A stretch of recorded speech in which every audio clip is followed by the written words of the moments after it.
CA foundation क्या है sir, और 12th के बाद स्टूडेंट्स को इस कोर्स को क्यों चूज करना चाहिए? आपके हिसाब से सीए फाउंडेशन की प्रिपरेशन कब स्टार्ट करनी चाहिए? स्टूडेंट्स को सीए फाउंडेशन में सबसे ज्यादा चैलेंज किस सब्जेक्ट में आती है? रॉकवुड इंस्टीट्यूट में सीए फाउंडेशन की कोचिंग दूसरे इंस्टीट्यूट से अलग कैसे? आप अपनी क्लास में कंसेप्ट क्लैरिटी और एग्जाम ओरिएंटेड प्रिपरेशन का बैलेंस कैसे मेंटेन करते हैं? रेगुलर टेस्ट, डाउट सेशन और रिवीजन का प्रिपरेशन में कितना रोल है? Good afternoon to all, myself JK sir, academic head Rockwood Institute. आज हमारे साथ हैं रॉकवुड इंस्टीट्यूट के सीए फाउंडेशन फैकल्टी, जो इसी साल रिसेंटली हमारे साथ ज्वाइन किया इन्होंने। ठीक है, आज हम लोग सीए फाउंडेशन की जर्नी के बारे में बताएंगे और बच्चों को इसमें हेल्प करने की कोशिश करेंगे। तो सर, सबसे पहले आप अपना इंट्रोडक्शन और टीचिंग एक्सपीरियंस के बारे में बताइए। First of all, thank you for giving me the opportunity to introduce myself in front of all people. My name is CMA Kunal Kumar and I have 3 years teaching experience of CA Intermediate and CA Foundation students in Mohit Agrawal classes, Kolkata. Okay, अच्छा, कोलकाता से है। CA foundation क्या है sir, और 12th के बाद students को इस कोर्स को क्यों चूज करना चाहिए? Sir, CA foundation entrance level का एग्जाम है CA में एडमिशन लेने के लिए, just like IIT to take admission in BTech. Okay, आपके हिसाब से सीए फाउंडेशन की प्रिपरेशन कब स्टार्ट करनी चाहिए? As early as possible from class 11 और 12।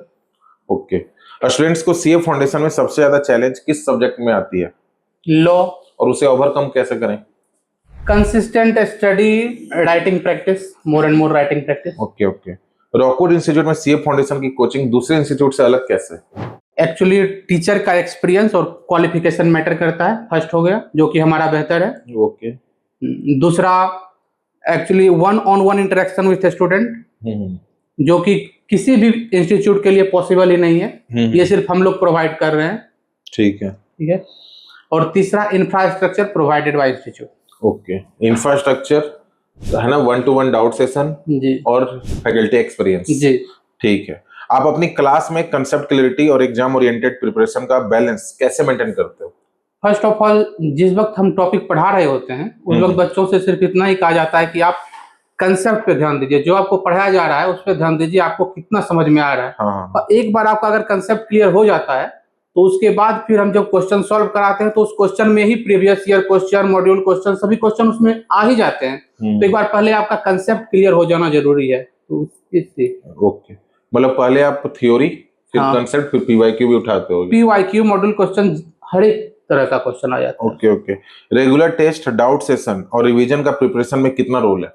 बहुत ही बड़ा रोल है सर। एक्चुअली रेगुलर टेस्ट से आपका जो भी एग्जाम से पहले या एग्जाम के टाइम पे भी जो भी प्रेशर बनता है, वो प्रेशर आपका कहीं ना कहीं खत्म हो जाता है। और उसके बाद अगर आप रिवीजन कर रहे हो, प्रॉपर रिवीजन कर रहे हो, या फिर प्रॉपर डाउट सेशन ले रहे हो, तो उससे आपका डाउट बहुत ही कम हो जाता है, ना के बराबर हो जाता है। फिर आप एग्जाम में अच्छे से अच्छे स्कोर कर सकते हो आसानी से। ओके, अगर कोई स्टूडेंट एवरेज है तो क्या वो सीए फाउंडेशन की तैयारी शुरू कर सकता है? और अगर कर सकता है तो उसके लिए क्या एडवाइस होगी? कर सकता है सर। बेसिकली देखा यह जाएगा कि वो कितना टाइम स्टडी को डेडिकेट कर सकता है। अगर वो ज्यादा से ज्यादा टाइम पढ़ने के लिए दे सकता है, अगर वो शांत दिमाग से पढ़ाई कर सकता है, तो फिर इंटेलिजेंस सर सेकेंडरी मैटर करता है, इसमें इंटेलिजेंस मैटर नहीं करता ज्यादा। ठीक है, ठीक। पेरेंट्स अपने बच्चे की सीए जर्नी में किस तरह का सपोर्ट कर सकते हैं? सर, सबसे पहले सीए के इम्पोर्टेंस के बारे में बच्चों को बताना होगा, उनको अवेयर करना होगा कि सीए बनने के बाद आपको क्या फैसिलिटी मिलेगा और आप किस तरह की लाइफ को जी सकते हैं। ओके। उसके बाद फिर एक पॉजिटिव एनवायरनमेंट बनाना होगा बच्चे को स्टडी के लिए। और प्रॉपर आपका अगर बच्चा किसी टॉपिक में कहीं लैग कर रहा है तो आपको पेरेंट्स टीचर मीटिंग में जाना चाहिए। वहां से आपको बच्चे की कमजोरी के बारे में पता करना चाहिए, जो कि इंस्टीट्यूट में हम लोग करते हैं। बट फिर भी अगर कहीं कमी रह जाता है जो आपको घर में दिख रहा है, तो आप पेरेंट्स टीचर मीटिंग में आइए, टीचर से मिलिए, बच्चों की कमजोरी के बारे में पता कीजिए, फिर हम लोग उसको दूर करेंगे। ओके। सीए फाउंडेशन क्रैक करने के लिए कोई 3 गोल्डन टिप्स?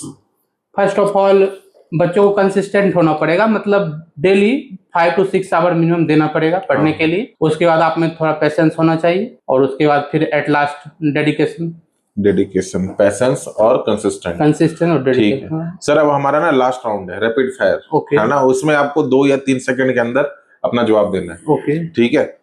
सबसे पहले sir, favourite subject account.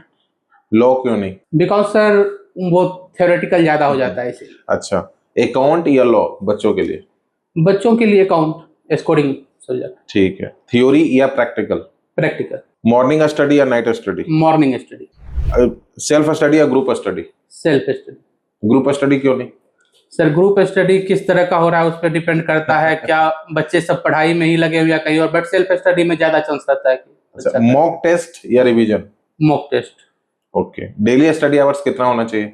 Minimum 5 to 6 hour self study. एक वर्ड में रॉकवुड इंस्टीट्यूट। एक्सीलेंस। एक क्वालिटी जो हर सीए फाउंडेशन में होना ही चाहिए? Consistent. Consistent. Devoted towards your. और स्टूडेंट के लिए एक motivational line? Never give up. Okay, thank you sir, thank you. आपके गाइडेंस के लिए हमारे बच्चों को काफी हेल्प करेगा।